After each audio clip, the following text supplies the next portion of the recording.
हैं और बाकी वेस्ट ग्रुप में हम बाहर कर देते हैं, ये होता ना।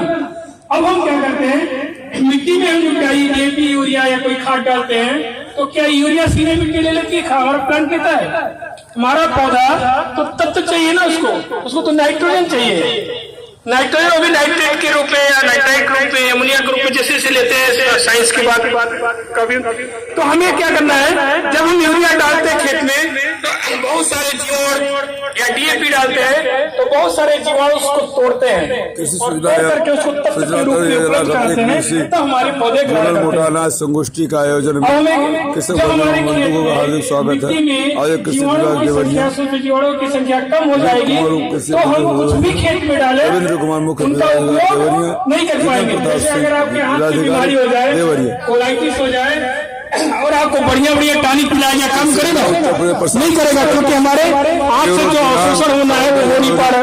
तो उसी तरह से अगर हम मिट्टी में हमारे मिट्टी में सूक्ष्म जीवाणुओं की संख्या को नहीं बढ़ाएंगे तो हम बहुत सारे खेत ऐसे हो गए हैं करते रहेंगे कि भैया हम इसमें अभी हमारे पास बहुत सारे हैं, गेहूं में DAP डाले, यूरिया डाले, पोटाश डाले, फल नहीं रहा है। आ रही समस्या नहीं आ रही किसी को?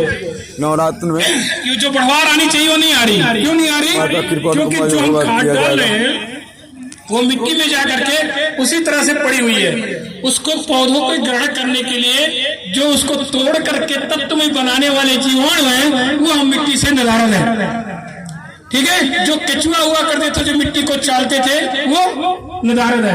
तो क्या हो रहा है कि हम जो खाद भी डाल रहे हैं फिर भी हमारी मिट्टी पे, हमारे पौधों पे असर नहीं हो रहा है और हमारी मिट्टी उर्वरता खत्म हो रही, मिट्टी की अनुर्वर होते जा रहे हैं, यानी आप कह सकते हैं कि उसको वो ऊसर होते जा रहे हैं।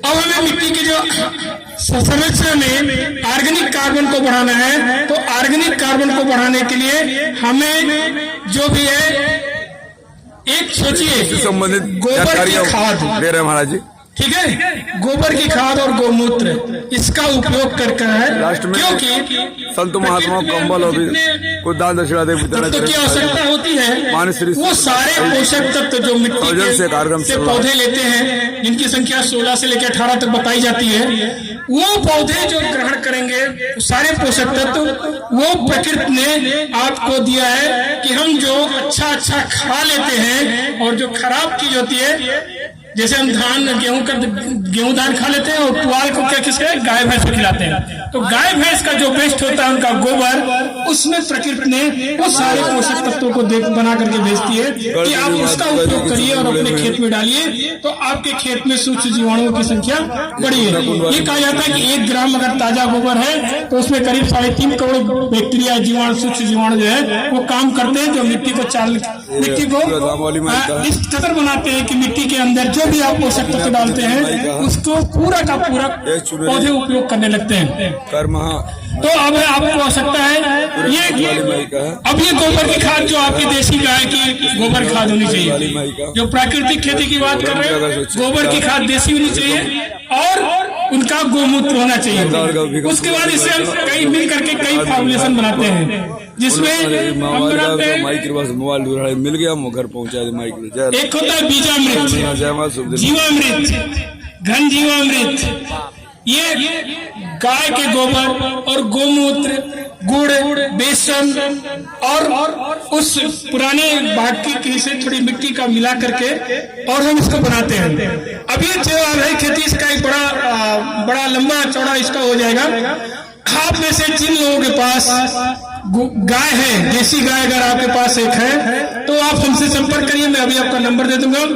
हमारा कृषि विज्ञान केंद्र देवरिया का भाटपार रानी में है, आप वहाँ आइए। हम लोग भारतीय प्राकृतिक खेती के बारे में पूरा 3 से लेकर 5 दिन का प्रशिक्षण दे रहे हैं, और उसमें जो भी चीजें हैं, चाहे वो घन जीवामृत, बीजामृत या उसके मल्चिंग कैसे करें, या कीटाणुनाशक, नीमास्त्र, ब्रह्मास्त्र, आग्नेयास्त्र बनाने की जो विधियां हैं वो कैसे बनाए, जैसे कीड़े मकोड़े जो लगेंगे उनको कैसे रोकें, तो इन सब के बारे में पूरे ट्रेनिंग होगी, आपको प्रशिक्षण दिया जाएगा। और आप एक गाय के आधार पे, एक देशी गाय पे 10 लेकर के 30 एकड़ तक की खेती एक गाय के आधार पर कर सकते हैं, लेकिन इसके लिए आपको प्रशिक्षण लेना पड़ेगा। और इसमें जो भी किसान जिनके पास देसी गाय हो और चाह रहे हैं कि हम करना है, वो अभी हमसे संपर्क कर लें। हम उनको प्रशिक्षण के लिए अपने केंद्र बुला करके आपको पूरा प्रशिक्षण देंगे और फिर आप इसकी खेती कर सकते हैं। इसके साथ ही अब आप देखिए, थोड़ी सी पहले होती है जैविक खेती और भारतीय प्राकृतिक खेती, इसमें थोड़ा अंतर है। जैविक खेती में हम वो सारी चीजें उपयोग करते हैं जो ऑर्गेनिक के रूप में हो, और बाहर से ला करके जैसे उसमें हम गोबर की खाद, मुर्गी की खाद, बायो फर्टिलाइजर तमाम उपयोग करते हैं। और प्राकृतिक खेती में हम अपने खेत में डालने के लिए न तो खाद, न तो कीड़ों मारने की दवा, न रोग रोकने की दवा, न घास मारने की दवा, कोई चीज हम बाजार से नहीं लाएंगे। हम अपने ही जो हमारे क्षेत्र पे, हमारे खेत पे उपलब्ध है, उन्हीं चीजों से और गाय का गोबर और मूत्र उपयोग करते हम ये सारी चीजें बनाएंगे और अपने फसलों को उपयोग करेंगे। तो ये अगर आप करेंगे तो आप देखेंगे कि जो पहले वाला आपका स्वाद होगा, बहुत लोग बुजुर्ग बैठे हुए हैं, जो सब्जियों में पहले का स्वाद हुआ करता था। आपको बता दें, अभी बाजार में धनिया की पत्ती आ रही है, एक सिंपल सा उदाहरण दे रहा हूँ। आप उस धनिया की पत्ती को आप खूब निचोड़ करके हाथ में ले लिए, वो महक नहीं आएगा जो पहले हम धनिया के खेत के किनारे से गुजर जाते थे होता था। आ रहा नहीं यार, बताइए, गलत करें तो बताइए आप।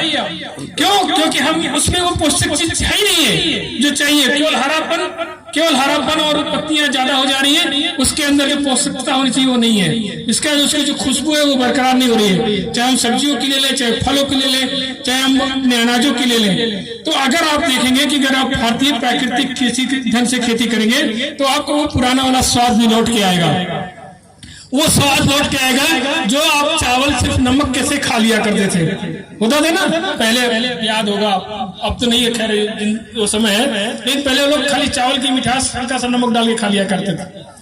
तो आपको उस तरह का स्वाद भी मिलेगा, और अगर स्वाद मिलेगा, आपको स्वास्थ्य मिलेगा, तो आप एक अच्छी लाइफ, एक अच्छी जिंदगी जी पाएंगे। और जब जिंदगी जी पाएंगे तो और अच्छा काम करेंगे और अच्छा आपकी आय में बढ़ोतरी होगी। तो इस तरह से आवश्यकता है कि आप भारतीय प्राकृतिक खेती के ऊपर है और मोटा अनाज उगाइए। अभी आप मोटा अनाज खोजने के लिए अभी आ रहा है आषाढ़ का मौसम, और जब आप खोजने शुरू करेंगे तो आपको न तो मड़ुआ का बीज बाजार में मिलेगा, न रागी का मिलेगा, न कोदो का मिलेगा, न काबुली से, तो खत्म हो गया, सावा का बीज मिलेगा ही नहीं। तो थोड़ी थोड़ी मात्रा में अभी आप पहला साल शुरुआत करिए, पुरानी चीज को लौट करके थोड़ा थोड़ा 100 ग्राम 50 ग्राम बीज जहाँ से मिलता है उसको ले करके और अपना बो करके और उसका बीज बढ़ा करके और अगले आने वाले वर्षों में उसको आगे ले जाइए।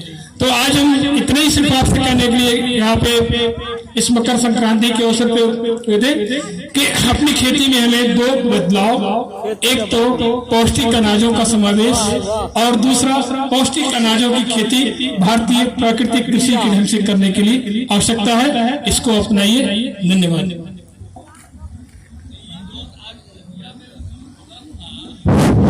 बहुत बहुत धन्यवाद डॉक्टर श्रीवास्तव जी, आपने बहुत अच्छी जानकारी दी। विशेष करके जैविक खेती के विषय में आपने अच्छी जानकारी दिया। किसान भाइयों, जैसा कि मिट्टी में उत्पादन का सवाल है, एक बहुत महत्वपूर्ण घटक जीवांश कार्बन ये निर्धारित करता है मृदा के स्वास्थ्य को। जैसा कि अक्सर हम लोग अपनी गोष्ठियों में कहते हैं, 0.8% जीवांश कार्बन एक स्वस्थ मृदा में होना चाहिए जिससे हम भरपूर उत्पादन ले सके। लेकिन ये घटते हुए 0.3% के आसपास पहुंच चुका है।